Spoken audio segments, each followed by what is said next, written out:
Hi friends, MP cooking ಲಾಗ್ಸ್ಗೆ ಸ್ವಾಗತ. ನಾನಿವತ್ತು ಸಿಂಪಲ್ಲಾಗಿ ಆಲೂಗೆಡ್ಡೆ ಕಬಾಬ್ನ ಮಾಡ್ತಾ ಇದ್ದೀನಿ.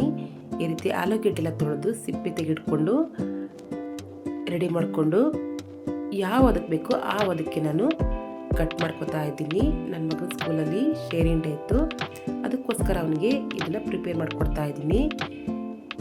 ಈ ಸೈಜಲ್ಲಿ ನಾನು ಎಲ್ಲನೂ ಕೂಡ ಕಟ್ ಮಾಡಿಕೊಂಡಿದ್ದೀನಿ. ಎಲ್ಲನೂ ಕೂಡ ರೆಡಿ ಮಾಡ್ಕೊಂಡಿದ್ದೀನಿ. ಒಂದು ಪಾತ್ರೆಯಲ್ಲಿ ನೀರನ್ನ ಕಾಯಿಸಿಟ್ಕೊಂಡಿದ್ದೀನಿ.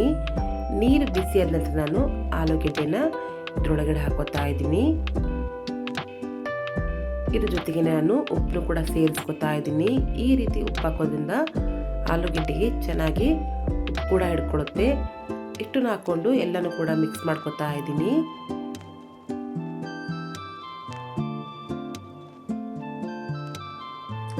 ನೀರು ಕೂಡ ಕುದಿ ಬಂದಿದೆ. ಆಲೂಗೆಡ್ಡೆ ಜಾಸ್ತಿ ಬೇಯಬಾರ್ದು, ಒಂದು ಅರ್ಧ ಪ್ರಮಾಣದಲ್ಲಿ ಆಲೂಗೆಡ್ಡೆ ಬೇಯಬೇಕು. ನಾನು ಇಲ್ಲಿ ತೋರಿಸ್ತೀನಿ ನೋಡಿ, ಈ ರೀತಿ ಇಷ್ಟು ಪ್ರಮಾಣದಲ್ಲಿ ಆಲೂಗೆಡ್ಡೆ ಬೆಂದರೆ ತುಂಬ ಚೆನ್ನಾಗಿ ಕಬಾಬ್ ಬರುತ್ತೆ. ಇವಾಗ ಇದನ್ನ ಸಪ್ರೇಟಾಗಿ ಒಂದು ಪಾತ್ರೆಗೆ ಎತ್ತಿಡ್ಕೊತಾ ಇದ್ದೀನಿ. ಸ್ವಲ್ಪ ಟೈಮ್ ಇದ್ರೆ ನೀವು ಇದನ್ನ ತಣ್ಣಗಾಕ್ಬಿಡಿ. ನನಗೆ ಟೈಮ್ ಇರಲ್ಲ, ಅದಕ್ಕೋಸ್ಕರ ಸ್ವಲ್ಪ ಬಿಸಿದ್ರಲ್ಲೇ ಮಿಕ್ಸ್ ಮಾಡ್ಕೊತಾ ಇದ್ದೀನಿ. ಕಬಾಬ್ ಪೌಡರ್ ಹಾಕ್ಕೊಂಡಿದ್ದೀನಿ, ಕಾರ್ನ್ಫ್ಲೋರ್ ಹಾಕ್ಕೊಂಡಿದ್ದೀನಿ,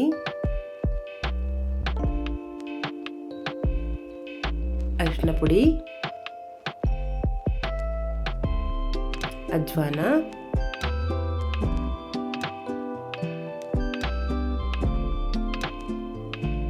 ಬಿಳಿ ಎಳ್ಳು ಹಾಕೋದ್ರಿಂದ ಕಬಾಬ್ ಟೇಸ್ಟು ತುಂಬಾನೇ ಚೆನ್ನಾಗಿರುತ್ತೆ. ಶುಂಠಿ ಬೆಳ್ಳುಳ್ಳಿ ಪೇಸ್ಟು, ಒಂದು ನಿಂಬೆಹಣ್ಣ ಈ ರೀತಿ ಕಟ್ ಮಾಡಿಕೊಂಡು ಹಾಕೋತಾ ಇದ್ದೀನಿ ರಸನ.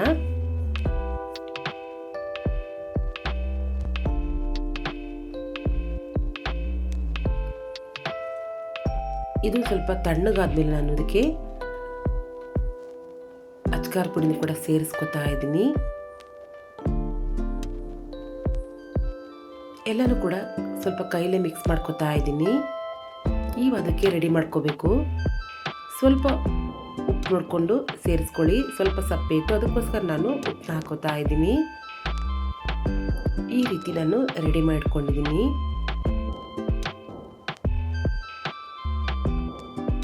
ಒಲೆ ಮೇಲೆ ಒಂದು ಪಾತ್ರೆ ಇಟ್ಕೊಂಡು ಅದಕ್ಕೆ ಎಣ್ಣೆ ಹಾಕೋತಾ ಇದ್ದೀನಿ.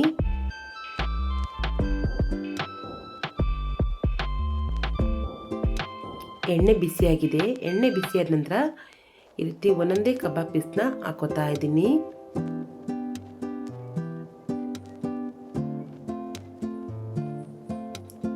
ಇವಾಗ ಆಲೂಗೆಡ್ಡೆನೂ ಕೂಡ ಚೆನ್ನಾಗಿ ಬೆಂದಿದೆ. ತಿರುಗಿಸಿ ಹಾಕ್ಕೊಂಡು ಬೇಯಿಸ್ಕೊತಾ ಇದ್ದೀನಿ. ಈ ರೀತಿ ಎಲ್ಲನೂ ಕೂಡ ನೀಟಾಗಿ ಬೇಯಿಸ್ಕೊಂಡಿದ್ದೀನಿ. ಇದಕ್ಕೆ ಯಾವುದೇ ರೀತಿ ಜಾಸ್ತಿ ಇಂಗ್ರೀಡಿಯೆಂಟ್ಸ್ ಬೇಕಾಗೋದಿಲ್ಲ, ತುಂಬಾ ಪರ್ಫೆಕ್ಟಾಗಿ ಮಾಡ್ಕೋಬೋದು. ಈ ರೀತಿ ಎಲ್ಲನೂ ಕೂಡ ಬೇಯಿಸ್ಕೊಂಡಿದ್ದೀನಿ. ಇವಾಗ ಇದ್ರ ಮೇಲೆ ನಾನು ಅಚ್ಕಾರ್ ಪುಡಿ ಹಾಕೋತಾ ಇದ್ದೀನಿ. ಸ್ವಲ್ಪ ಪುಡಿ ಉಪ್ಪನ್ನು ಕೂಡ ಸೇರಿಸ್ಕೊತಾ ಇದ್ದೀನಿ.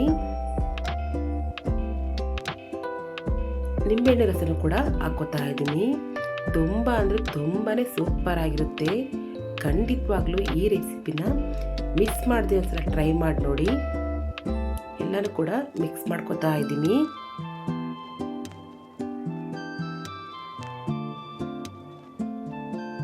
ಇವಾಗ ಇದ್ರ ಮೇಲೆ ಕರಿಬೇವು ಸೊಪ್ಪು ಮತ್ತು ಹಸಿಮೆಣಸಿನಕಾಯಿನೂ ಕೂಡ ಸೇರಿಸ್ಕೊತಾ ಇದ್ದೀನಿ. ಸೈಡ್ ಡಿಶ್ಗಂತೂ ತುಂಬಾ ಪರ್ಫೆಕ್ಟ್ ಆಗಿರುತ್ತೆ, ತುಂಬಾ ರುಚಿಕರವಾಗಿರುತ್ತೆ. ಯಾವುದೇ ರೀತಿ ಜಾಸ್ತಿ ಟೈಮ್ ಹಿಡಿಯಲ್ಲ, ಅತಿ ಕಡಿಮೆ ಸಮಯದಲ್ಲಿ ತುಂಬಾ ಪರ್ಫೆಕ್ಟ್ ಆದಂಥ ಕಬಾಬ್ ಮಾಡ್ಕೋಬೋದು. ಮುರಿದು ಕೂಡ ತೋರಿಸ್ತಾ ಇದ್ದೀನಿ ಯಾವ ರೀತಿ ಬಂದಿದೆ ಅಂತ. ಈ ಹದದಲ್ಲಿ ಕಬಾಬ್ ಬಂದರೆ ತುಂಬಾ ಸೂಪರ್ ಆಗಿರುತ್ತೆ. ಇದಕ್ಕೆ ಯಾವುದೇ ರೀತಿ ಜಾಸ್ತಿ ಇಂಗ್ರೀಡಿಯೆಂಟ್ಸ್ ಬೇಕಾಗೋದಿಲ್ಲ. ಸೈಡ್ ಡಿಶ್ಗೆ ಹಾಗೆ ಮಕ್ಕಳ ಲಂಚ್ ಬಾಕ್ಸಿಗೆ ತುಂಬಾ ಪರ್ಫೆಕ್ಟ್ ಆಗಿರುತ್ತೆ. ಖಂಡಿತವಾಗ್ಲೂ ಈ ರೆಸಿಪಿನ ಮಿಸ್ ಮಾಡದೆ ಒಂದ್ಸಲ ಟ್ರೈ ಮಾಡಿ ನೋಡಿ.